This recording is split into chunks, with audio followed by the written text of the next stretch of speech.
So good morning, everyone. And Misha and Nathan, thank you. That was just absolutely a beautiful way to start the day. We are going to move into a subject for people who like to talk about change. One of the biggest changes since the advent of the internet is about to happen in the EU and in the UK, not yet in the United States. And it is a piece of legislation in the EU called, well, I won't, Sasha's going to explain to you the entire act, but it basically is going to regulate on the online world, where we have heard that so much of this modern day hate propagates, is disseminated, where recruitment happens. And in the United States, we have something called Section 230 of the Communications Act, which basically says that the platforms are not publishers, that the platforms are not responsible for the content, legally responsible for the content online. And the law is going to be very different in the EU and in the UK. And Sasha's going to explain in what ways and what the ramifications of that change may be for us in the US. Laura, thank you so much, and thank you for putting it on the agenda.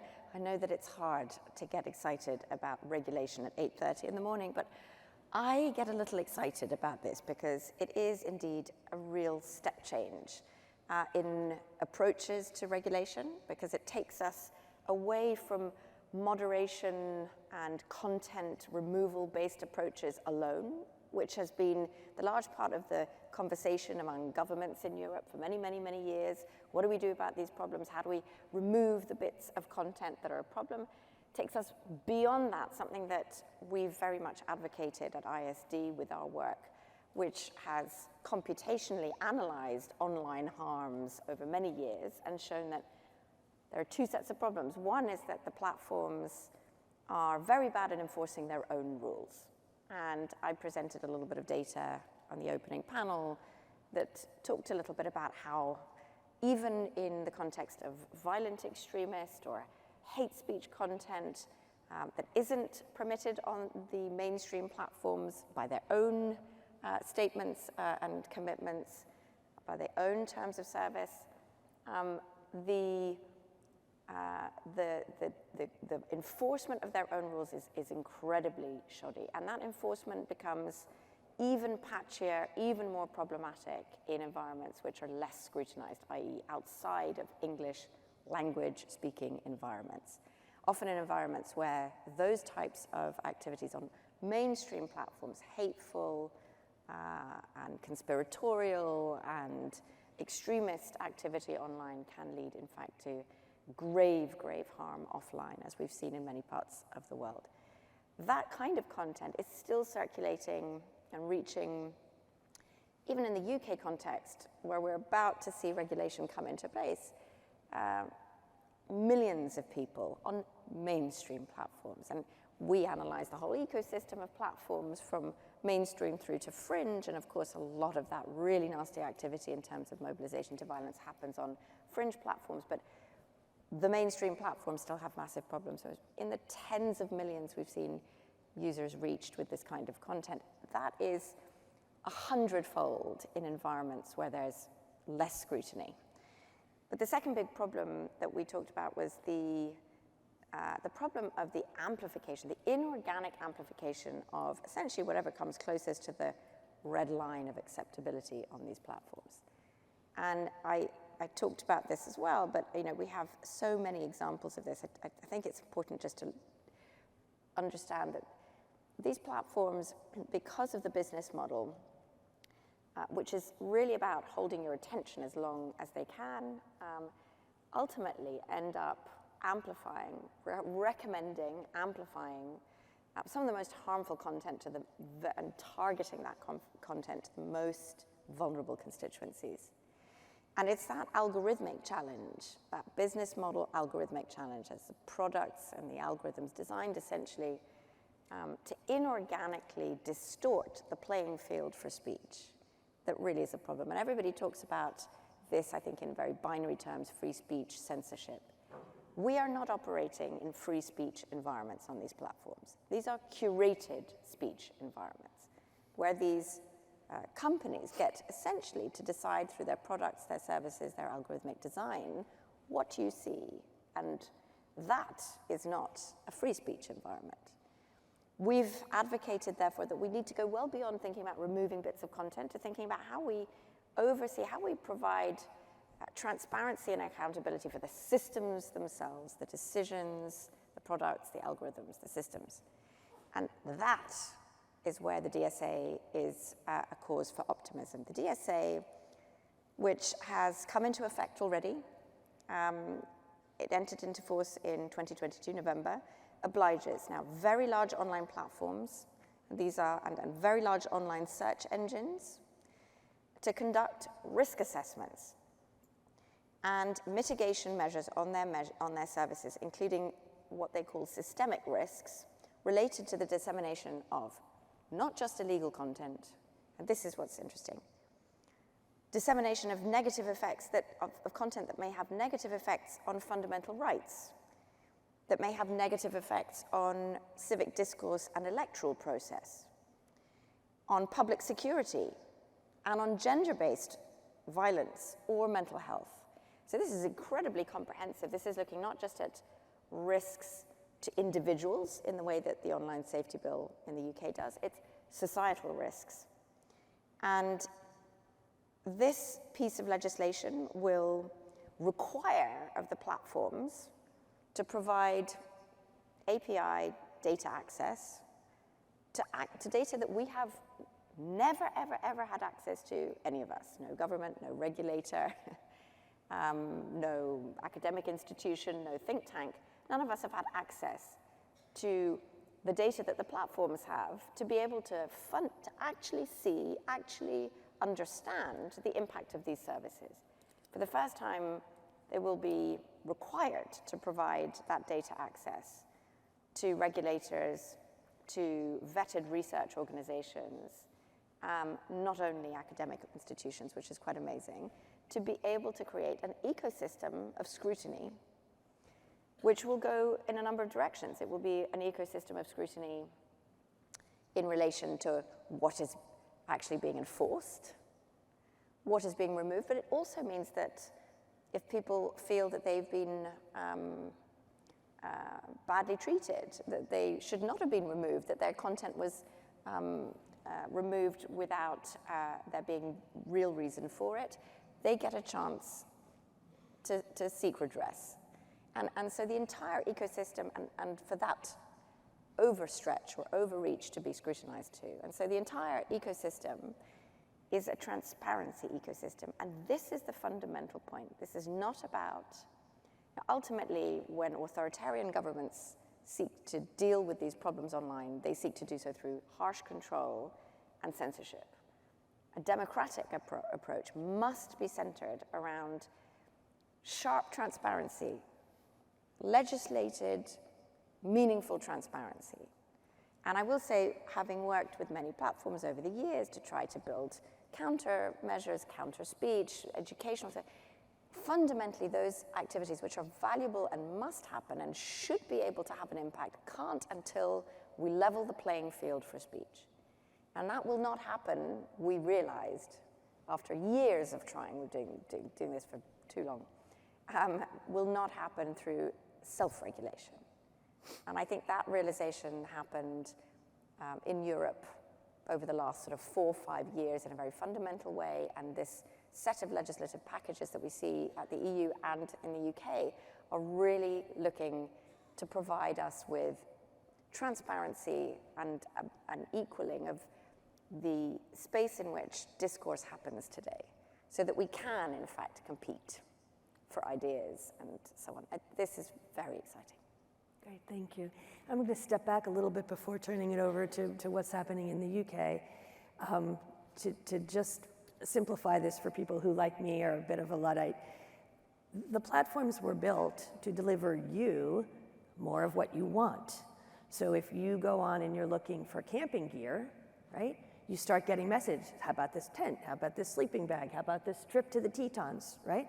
That's how they were built to operate. The problem is when you start looking for kill Jews, weapons, bombs, beheadings, They give you more of what you want. And they drive you, these algorithms drive you deeper and deeper and deeper into what you want, because that's what they were built to do. And so part of the question is, for everyone involved in this, how do you have these platforms operate in ways that do not operate in these bad sectors or in ways that impact human rights or human safety? And from a lawyer, really quickly, I'll just tell you this. Part of the problem is in a technological world where the technology is evolving generationally month over month, regulators who are more like me cannot keep up with that, cannot regulate in advance of that. And so there have to be ways to incentivize the companies themselves who know the technology best and are moving it the fastest to have a stake in the game, to be a part of that solution of preventing something that was designed to give you more of what you like to operate the same way in a setting where what you like to do is kill other people for who they are. So that's the issue that the DSA, we think, can really profoundly change. In the UK has a slightly different approach. Murtaza, do you want to tell us a little bit about what coming attractions are in the UK? Thanks, Laura. I'll start with a quick intro. My name is Murtaza Shaikh. I'm here representing Ofcom. I lead Ofcom's work with regards to online hate, terrorism, and a number of other illegal harms. Interesting to meet participants here and tell them I work for Ofcom and receive the response of who or Ofcom. So just a quick explanation of what Ofcom is. Ofcom is the UK communications regulator. The UK government is currently almost done with the passage of the Online Safety Bill, which will become the Online Safety Act. And that will make Ofcom the designated official state regulator for online safety. So I think the first thing to start off with, like Sasha has said, there are many, many similarities with the Online Safety Bill and the DSA. The biggest of which is that it is a systems and process approach to regulation. It is not a content-based approach. We will not be finding individual pieces of content and flagging it to platforms for removal, not because that's not the right thing to do, because it's just not scalable. We will be regulating thousands of services, any user-to-user service, any shared service that a UK user can use, and that is a huge scale to deal with. I think it's also important to take a step back and this has been 7 years in the process with regards to the political debate and political process in the UK, to take a step back and to understand the rationale for why online safety regulation is even needed. As Sasha said, self-regulation hasn't worked, but I think it would do us well to remember that words can lead to the most heinous possible crimes. And we don't have to look into the 90s or even as far back as the Holocaust. And by the 90s, I was referring to Rwanda and what happened in the Balkans.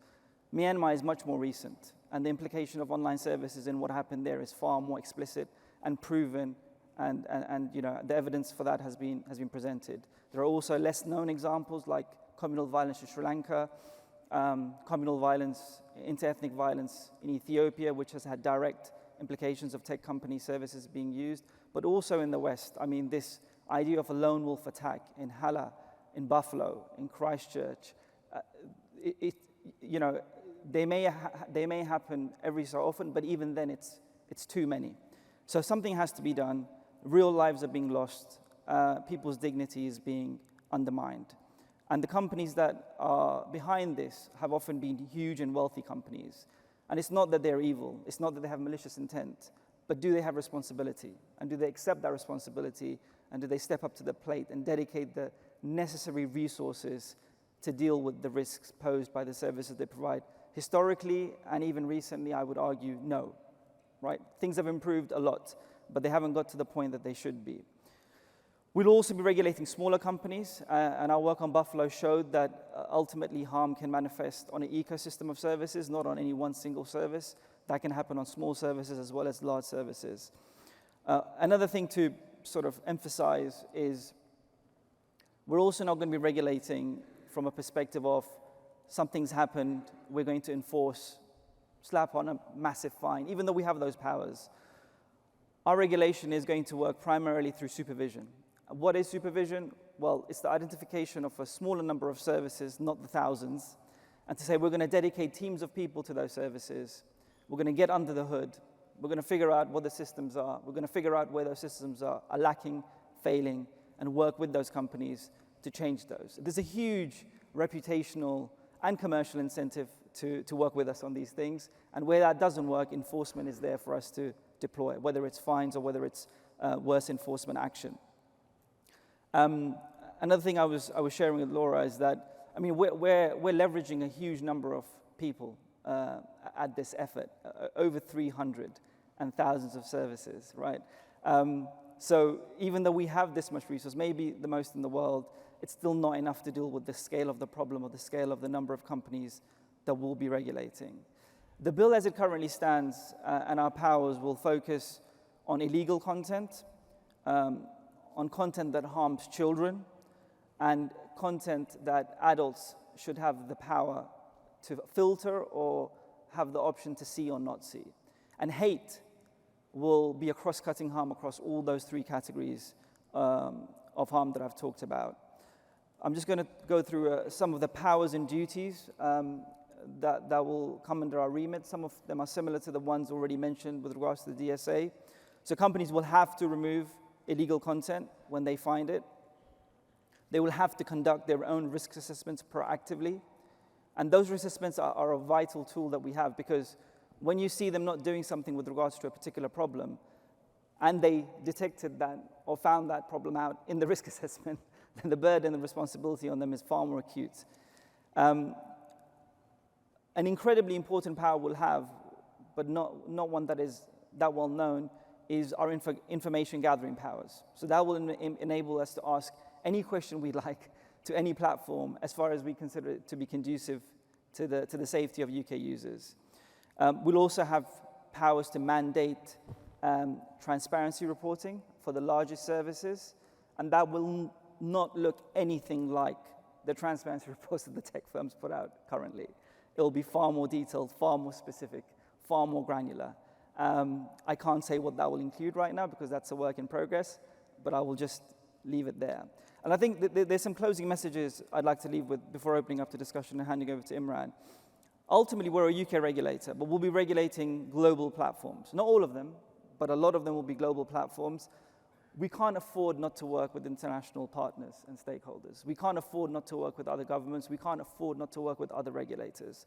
It's going to be imperative if we want to ensure a safer internet, or at least the scope of the services that we regulate. The second point I wanted to convey or hammer home is that we are truly an evidence-based regulator.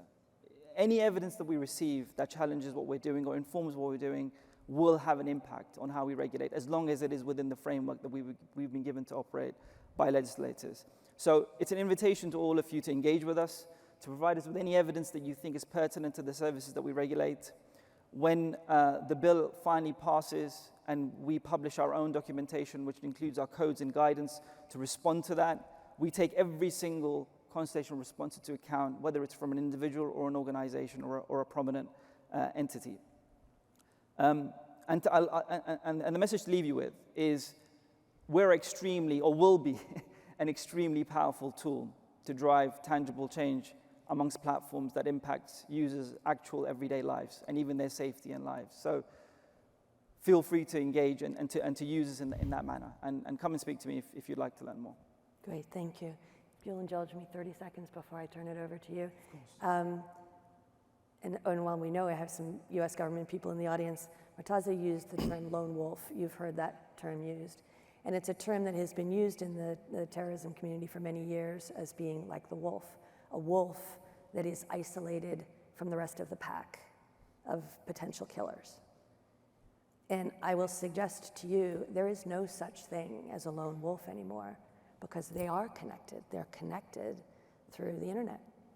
And every single one of the mass killers of identity-based violence that we have seen over the last few years, including in Florida, and I was talking to a woman here who was impacted by that shooting, they all were connected by the internet. So let's not use the term lone wolf anymore because it doesn't apply. Let's figure out how to get at the connections that do exist between these people. So with that, Imran, I know you have a particular perspective on all of this regulation. So can you share that with us? Yeah, thank you, Laura. And that point is well made, and it's one that is really relevant to my story as well. My name is Imran Ahmed. I'm the Chief Executive of the Center for Countering Digital Hate. We're a US 501c3 that studies, but more importantly, disrupts the production and distribution of the online hate and lies that we know underpins so many tragedies around the world, including the one that started my journey into this work 7 years ago in the United Kingdom during the EU referendum when my colleague Joe Cox MP was murdered by a far-right terrorist who believed in a version of the Great Replacement theory. And that's the connective tissue, isn't it, Laura? Between you and me and the grief that started us on both of our journeys. Mm-hmm. You to set up Eradicate Hate, me to set up the Center for Countering Digital Hate some years earlier. And of course, it did as well with Christchurch, the same conspiracy theory, created, promulgated, weaponized, operationalized, turned into real-world violence, starting on those platforms. I spent 3 years after 2016 also seeing the rise of anti-Semitism on the left in the Labour Party, a party for which I worked at the time as a special advisor to the Shadow Foreign Secretary. I worked with the platforms, and I see the platforms here today. I see some of the platforms that I worked with 7 years ago. At the time, however, my experience was that whereas they welcomed the information I was giving them about the problems that were being fomented on their platforms, they did not take the action that I felt was required to deal with it. And that's why we've gotten to the point that we are at today, where we need legislation. We need a regulatory backstop to ensure that action is taken. CCDH's perspective developed over 7 years, and working with both the British government, the EU as well, with the US government, where I live in Washington, DC, a few blocks from the Capitol. I was the first witness to give evidence to the opening witness at the Online Safety Bill Committee in the UK 2 years ago, September the 14th, 2021. And what we said then is what I'll say to you now we need in the US. We need a regulatory guarantee of 4 things, none of which impedes freedom of speech, none of which impedes their ability to make lots and lots of money, and people have the right to make lots and lots of money. Mark Zuckerberg's made lots of money. Elon Musk is probably losing money, but he may make money eventually. Starts with transparency. You can't have a debate, you can't have a dialogue unless there's honesty.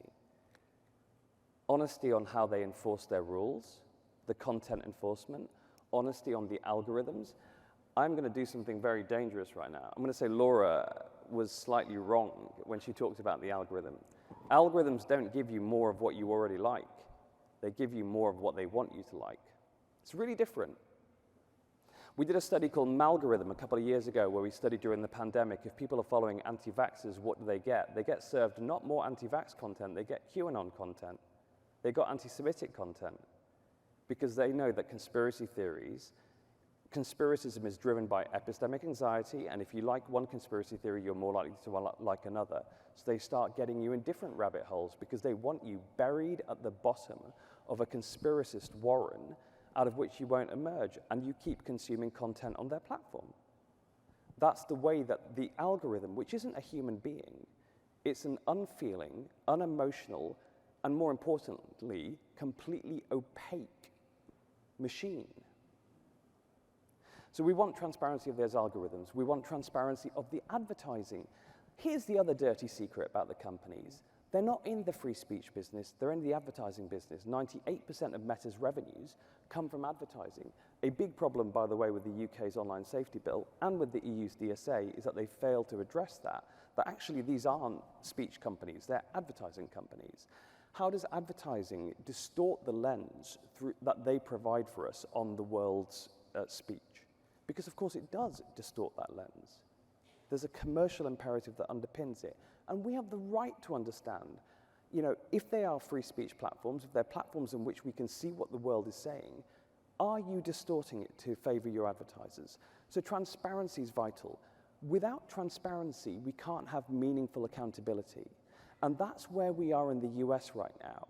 Of course, we've all seen the congressional hearings where people go in front of Congress and talk, and Mark Zuckerberg asks questions, answers questions, some of which are profoundly ill-informed. But that's partly because there's no transparency.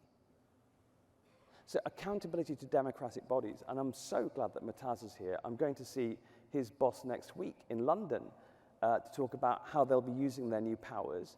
And Murtaza is one of the first generation, the first, of the people who will have real, genuine, democratically empowered ability to hold these big companies to account. And when they're found to have failed, it's important that they take responsibility. Now, Laura talked about something called Section 230 of the Communications Decency Act. That is a really weird law. Every company in this country is subject to negligence law, apart from social media companies. They're essentially free from the negligent building of how their platforms work, product design. And that means that they can't be sued if they cause harm, and they know, in a situation where they know that bad actors are congregating on their platforms, using their tools to operationalize, you tell them about it, they do nothing about it, a terrorist attack occurs, people are killed, there's nothing that you can do about it through the civil courts. Nothing. That's an extraordinary protection that was given to the early internet. The Communications Decency Act is from 1996. It was designed for bulletin boards and the under the article comment sections of news websites, not for social media companies, because they didn't exist at the time. So responsibility, so they're able to impose fines. And the EU and UK have now got the powers in those situations that I just described to you to impose fines of up to 10% of revenues, billions of dollars. And of course, in the US, they have an absolute get-out-of-jail-free card. And we hope that transparency, which allows for meaningful accountability, and then the sharing of responsibility, so it's not us that bear the entire cost of the failure of these platforms to enforce their rules, but through that meaningful response, through the sharing of responsibility, we will get a culture of safety by design. I want to speak briefly to what I saw. Many of you may have seen Meta and TikTok present earlier this week, and I loved what they produced with Inga. It was the first, I'm a weeper. I cry at Paddington the movie, but it was the first time I cried at this conference was watching that. It was beautiful what they did, but it's not enough. Meta in that time has shed half of its trust and safety staff. The people who are responsible for making sure that things like Pittsburgh don't happen again. It's really important that we never forget. And I'm so glad that they helped us to make sure that we never forget the Holocaust. But we must never forget that these vast businesses have been responsible for genocides elsewhere in the world, like Myanmar. And that they are also, in part, responsible for creating the enabling environment in which people committed atrocities that bring us all here today. So I'm very glad that we've legislated in the UK and EU now. And I know there's USG people in the room. Over to you. Thank you.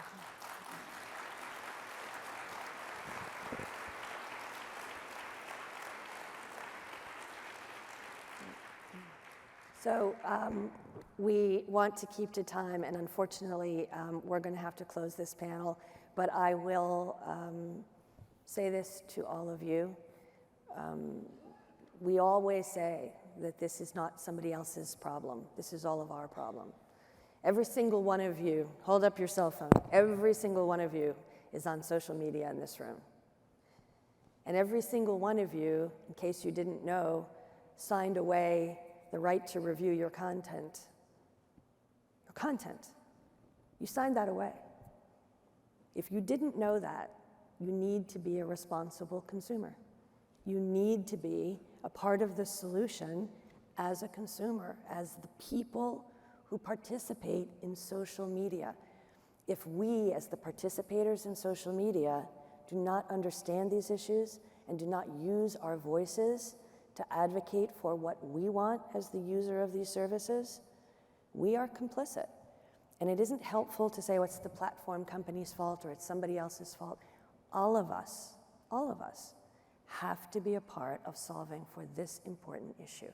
So I hope that all of you will do that. I thank this panel. They will be around if you have additional questions, and I apologize that we don't have more time to talk, but thank you all very much.